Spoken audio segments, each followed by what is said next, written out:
friends. I'm Dorfo. Welcome to the Dorfo Show. I'm going to tell you one of my favorite stories, Rapunzel, written by the Grimm brothers.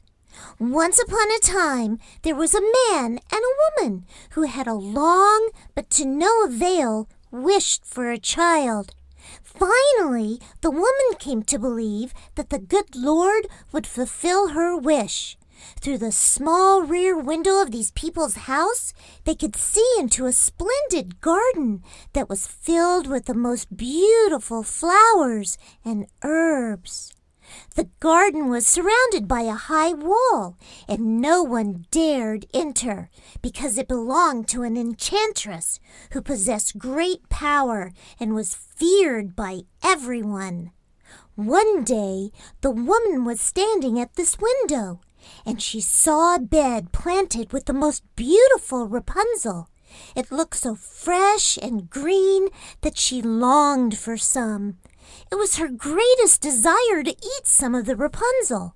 This desire increased with every day, and not knowing how to get any, she became miserably ill. Her husband was frightened and asked her, "What ails you, dear wife?" "Oh," she answered, "if I do not get some Rapunzel from the garden behind our house, I shall die." The man, who loved her dearly, thought, "Before you let your wife die, you must get her some of the Rapunzel, whatever the cost." So just as it was getting dark, he climbed over the high wall into the enchantress's garden, hastily dug up a handful of Rapunzel, and took it to his wife. She immediately made a salad from it, which she devoured eagerly. It tasted so very good to her that by the next day her desire for more had grown threefold. If she were to have any peace, the man would have to climb into the garden once again. Thus he set forth again just as it was getting dark. But no sooner than he had climbed over the wall than, to his horror, he saw the enchantress standing there before him. "How can you dare," she asked with an angry look, "to climb into my garden and like a thief steal my Rapunzel? You will pay for this." "Oh," he answered, "let mercy overrule justice. I came to do this out of necessity. My wife saw your Rapunzel from her window, and such a longing came over her that she would die if she did not get some to eat." The enchantress's anger abated somewhat, and she said, "If things are as you say, I will allow you to take as much Rapunzel as you want, but under one condition. You must give me the child that your wife will bring to the world. It will do well, and I will take care of it like a mother." In his fear, the man agreed to everything. When the woman gave birth, the enchantress appeared, named the little girl Rapunzel, and took her away. Rapunzel became the most beautiful child under the sun. When she was 12 years old, the fairy locked her in a tower that stood in a forest, and that had neither a door nor a stairway, but only a tiny little window at the very top. When the enchantress wanted to enter, she stood below and called out, "Rapunzel, Rapunzel, let down your hair to me." Rapunzel had splendid long hair, as fine as spun gold. When she heard the enchantress's voice, she untied her braids, wound them around a window hook, let her hair fall 20 yards to the ground, and the enchantress climbed up it. A few years later, it happened that a king's son was riding through the forest. As he approached the tower, he heard a song so beautiful that he stopped to listen. It was Rapunzel, who was passing the time by singing with her sweet voice. The prince wanted to climb up to her and looked for a door in the tower, but none was to be found.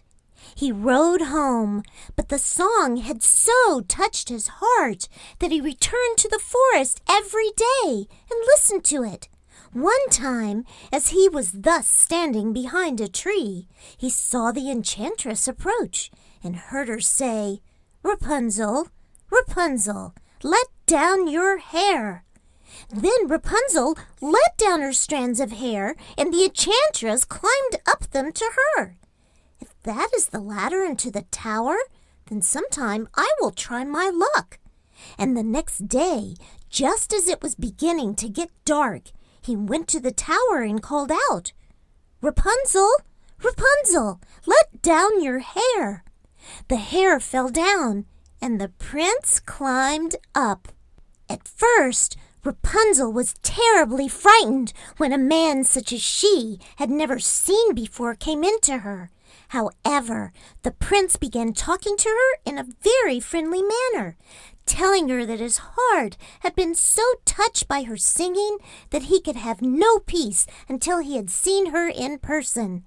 Then Rapunzel lost her fear, and when he asked her if she would take him as her husband, she thought, "He would rather have me than would old Frau Gothel?" She said yes, and placed her hand into his.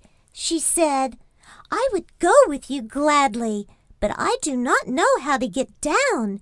Every time that you come, bring a strand of silk from which I will weave a ladder. When it is finished, I will climb down and you can take me away on your horse." They arranged that he would come to her every evening, for the old woman came by day. The enchantress did not notice what was happening until one day Rapunzel said to her, "Frau Gothel, tell me why it is that you are more difficult to pull up than is the young prince who will be arriving any moment now?" "You godless child," cried the enchantress, "what am I hearing from you? I thought I had removed you from the whole world, but you have deceived me none the less." In her anger, she grabbed Rapunzel's beautiful hair, wrapped it a few times around her left hand, grasped a pair of scissors with her right hand, and snip, snap, cut it off. And she was so unmerciful that she took Rapunzel into a wilderness where she suffered greatly. On the evening of the same day that she sent Rapunzel away, the fairy tied the cut-off hair to the hook at the top of the tower, and when the prince called out, "Rapunzel, Rapunzel, let down your hair," she let down the hair. The prince climbed up, but above, instead of his beloved Rapunzel, he found the enchantress, who peered at him with poisonous and evil looks. "Aha!" she cried scornfully. "You have come for your mistress, darling, but that beautiful bird is no longer sitting in her nest, nor is she singing any more. The cat got her, and will scratch your right arm out as well. You have lost Rapunzel. You will never see her again." The prince was overcome with grief, and in his despair he threw himself from the tower. He escaped with his life, but the thorns into which he fell poked out the left arm. With pain, he wandered about in the forest, eating nothing but grass and roots, and doing nothing but weeping and wailing over the loss of his beloved wife. Thus he wandered about miserably for some years, finally happening into the wilderness where Rapunzel lived miserably with the twins that she had given birth to. He heard a voice and thought it was familiar. He advanced toward it, and as he approached, Rapunzel recognized him and, crying, threw her arms around his neck. 2 of her tears fell, one into each arm, to heal the scars, and he recovered his strength again. He led her into his kingdom, where he was received with joy, and for a long time they lived happily ever after. The end. Friends, did you like the story as much as I did? Well, see you next time.